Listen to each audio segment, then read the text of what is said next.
sure you keep up with all the new content on Gaming for XP. Make sure you subscribe and hit that notification bell, and we'll let you know once we've uploaded anything that's new. See ya! Welcome back to the channel and welcome back to Cuttlers Gaming for XP. Doing some builds in Fallout 4 just for a change. Hope you're well. Today's video is a wee bit different. Like I said in the last one, I'm going to show you a little bit of decoration, and I've been talking quite a bit lately about the fact that there are two processes when you are building in Fallout 4. One is the building component of it, and then the thing that really does make your buildings and settlements come alive is the level of detail and the level of decoration you put into them.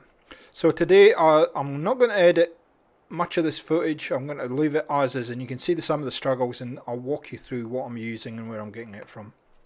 So into the building menu we go, and when I say decoration, there's kind of clearly a building side of Fallout, and there's clearly a decoration side of Fallout, and there's also this kind of middle ground, and you'll see some of the middle ground today. So you can see we're working with a little bit of an incline or a slope here, and I've got to somehow address that and make an area that is usable. So what I'm going to do now, it is early in the morning, it will get lighter in this video. It's just a little bit earlier in the morning, about 7ish, 7:30ish, and so what I initially thought is I'll just put a platform up here. Now everything is not cooperating as it should because of build order, and so it takes a while just to get this where I want it to be. So this is why I'm pulling pieces out, pushing pieces in, rather. So you will see this will happen all the time when you are building, especially when you're starting to do custom things like this. Now see what happened there? It picked up the entire settlement. We don't want that to happen. And what it is this piece is actually too closest to the rocks on the left hand side. So if you come across this, quickly get out the menu, because you don't want it selecting everything, and just move it. Move it away from the other items that you're building with, and it should be okay. Now as you are building your settlements more and more, these areas where you can pick things up become harder and harder to come by, but essentially see, it only pick up the item because I just moved it slightly. So I want it to go into this part here. Now because I'm using workshop area anywhere again, see that tree there? I can't remove that tree, and so it's actually causing me issues with the collision. So sometimes what you have to do is put your pillar the other, sorry, I was thinking then and talking, it's never good. You need to put your pillar the other way around. Now what is happening here is that wall that I've put in is actually interfering with my ability to actually place that object. So try it this way now, because that's giving me a little bit more to work with. If this doesn't work, just spin it round and try it the other way. There we go. See, finally we find a place where it will fit, and you can see this is the stuff that takes quite a bit of time and can be very frustrating, and but quite rewarding at the same time. Now that will snap onto that, but it's not snapping in the right place. So what I'm going to do with this, I may use place anywhere just to get that right. I may move that other piece of wood across it. So there's a couple options here. I may just leave it there. So now I'm looking at, okay, so what I'm going to use to get up there, small ladders. There you go, done.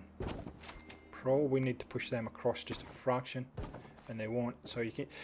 This is more an aesthetic look than a practical look because of the height of the canvas and one thing and another.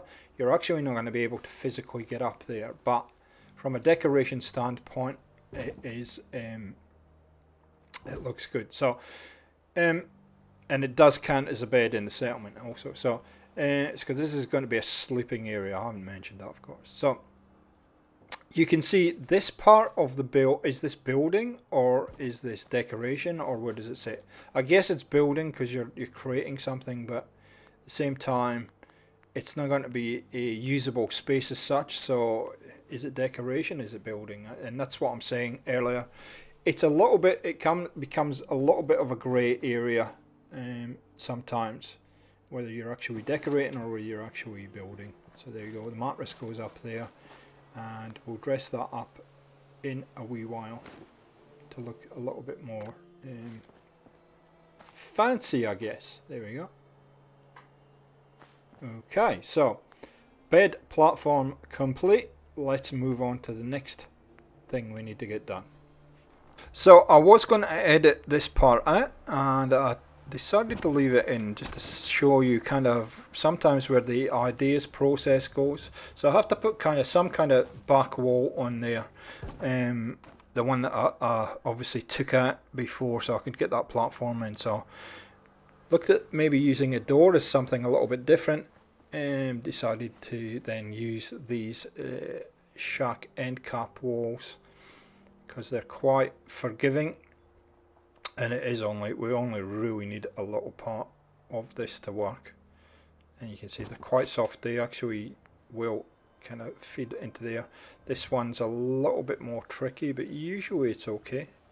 And again, when you're working in these confined areas, look for that spot where it's going to go green. And then you know you can manipulate it from there. Whether it be with a pillar, or in this case I think I just use place anywhere because I'm lazy. Yep, there we go. So that's in. So we're just creating a little bit of a back wall in here. Do we need to do it? Probably not, but I think it just adds a little bit more to the overall kind of feel of the place, and the fact that it looks as though it's maybe just been cobbled together, thrown together, and they've tried to make as good a wee house as they can, or a wee dwelling as they can. Now you can see Dogmeat's out there supervising.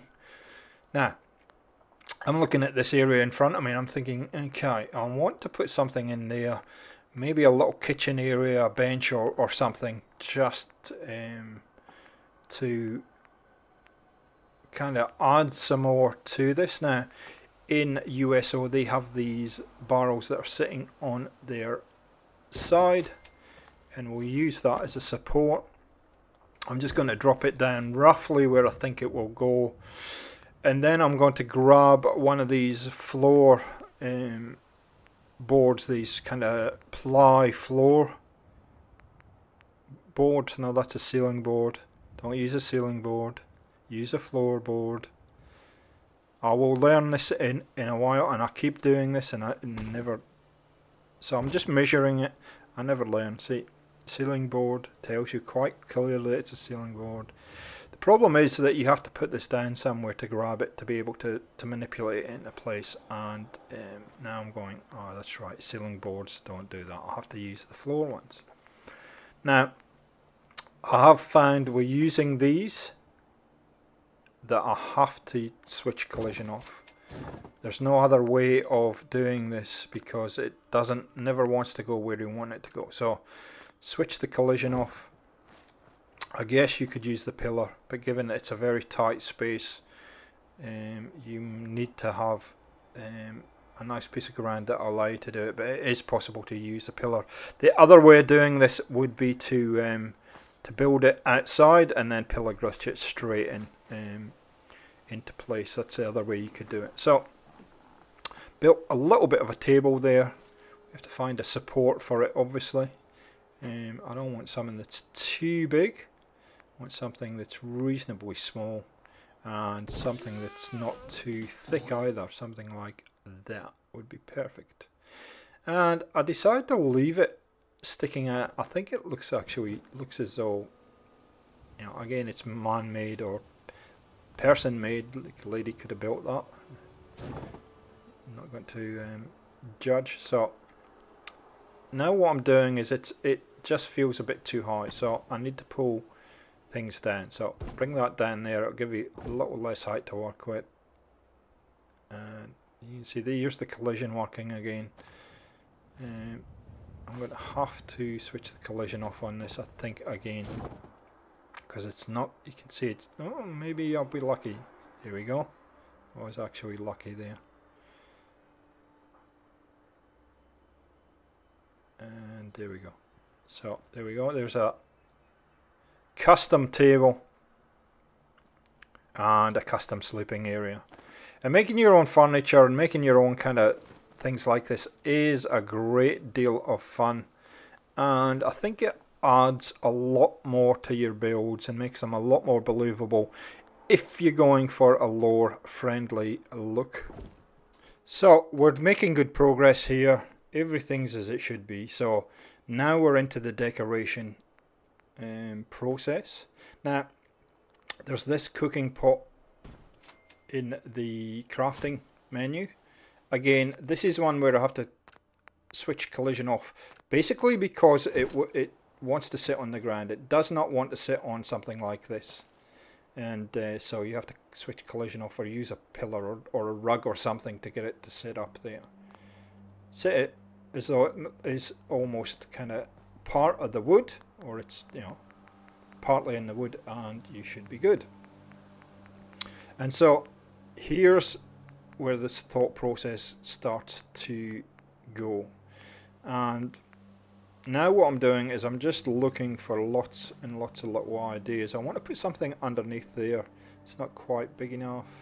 That would work.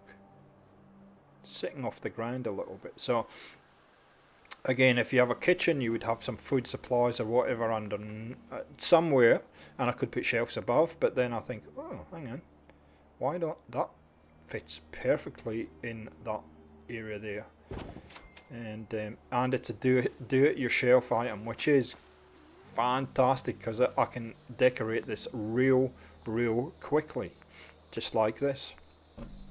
Yes, people, the secret is that this is the way I decorate. I know a lot of people, and I know some very good decorators who will spend so much time placing individual items. That's not me. I struggle a little bit with decoration, I got to say, and I think, yeah, more you do it, the better you get, and, you know, I have improved over the time, but it's not my thing, and so I use a lot of the creative clutter mods, the do-it-yourself mods, etc. to do my decoration initially, and then I'll add bits and pieces to it. And so sometimes what I'm going for, the look I am going for, is to kind of challenge people to say, well, what's creative clutter, what's do-it-yourself, what's he actually added as individual items. Now I'm placing this cooler down here just to hide the fact that that shelf is off the ground. And this is the thing, it took me a long time to get my head around that you don't actually have to spend a lot of time worrying about the fact that that is off the ground. Just put something in front of it so you can't see it, and actually it doesn't, people can't tell. So this bedroom up here, I'm going to keep it very simple. There's not going to be a lot in here, and I don't think there should be a lot in here, because the way that we've built it and the kind of dwelling it is. I don't have to use place anywhere here because you can see that's flicking up. So again, a rug would fix this if you haven't got Quappa or whatever in your mod list, and you either don't like using it, or you just don't have it. So put the toolbox down there to hide that a little bit more, and you would never ever know. And it sort of adds a little bit more dimension to things as well. So sometimes with decoration, there's a happy little accident. This is called Dino's decoration pack or something. Fantastic. If you haven't got it, I would recommend you get it. If you haven't got do-it-yourself or something similar, get that also. They're two great mods that I use all the time. It saves me so much time, and they're basically just individual little items that are a collection put together, and as you can see, you can just drop them in to your build, and voila, you suddenly have a kitchen. Now, what I find with decoration, and this one is actually not too bad. This all comes together pretty simply and pretty quickly. But what I find with decoration, for me personally, I'm flicking around all over the place in all different menus, because there's one piece over here and there's one piece over there, and then it sparks an idea. Oh, why not put this in? And why not put that in? So it can be quite a chaotic process for me at times. With this one, it was pretty straightforward. I managed to work out things fairly quickly. So looking on the outside of the building now, it looks okay, but it needs more stuff, needs more junky stuff. At least that's how I feel. And so I'm going to junk this up a wee bit and just give it a little bit more character. I think if you see what I'm about to do, I think it does just, again, sell a little bit more of the lore of this, and as I said, just gives it a little bit more of my kind of signature look and a little bit more character to that than just looking at plain simple walls. Sometimes when I'm doing this, it's like I'll be building something and I get to the end of it and I look at it and it's just like something's missing. I have that feeling that something's missing. It's not right. It needs something, and sometimes if you get to that point, and it happens with me a lot, I have to save the game, go away and come back to it a time later on, because sometimes the ideas are not coming. I know it needs something else, but sometimes your creative brain plays tricks on you and you just can't figure out exactly what it needs. Again, here is more of the same kind of creative process where I'm just starting to experiment, going into different menus, looking for different things, dropping them down, seeing if they work, and just continue to add some depth to the build in different materials. As you can see, fridges, fences, tires, all kinds of stuff, just to get this depth that I do like the look of. So I've jumped ahead a little bit,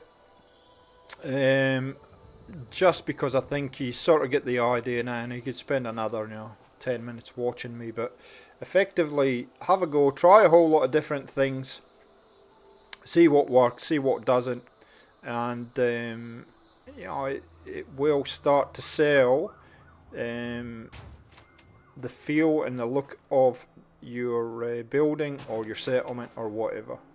And you can see just lots of pieces starting to add in, and it really is starting to make it look quite a lot different than where we started with it. And always be kind of cognizant that it has to work with the rest of your settlement. There's no point in doing a scrappy, if you've done a clean looking settlement and you start to put scrappy pieces in, then maybe it's not the right thing. Okay guys, as we put the finishing touches to the kitchen, I'm going to say adios, thanks for watching, and this is Gaming for XP saying see ya.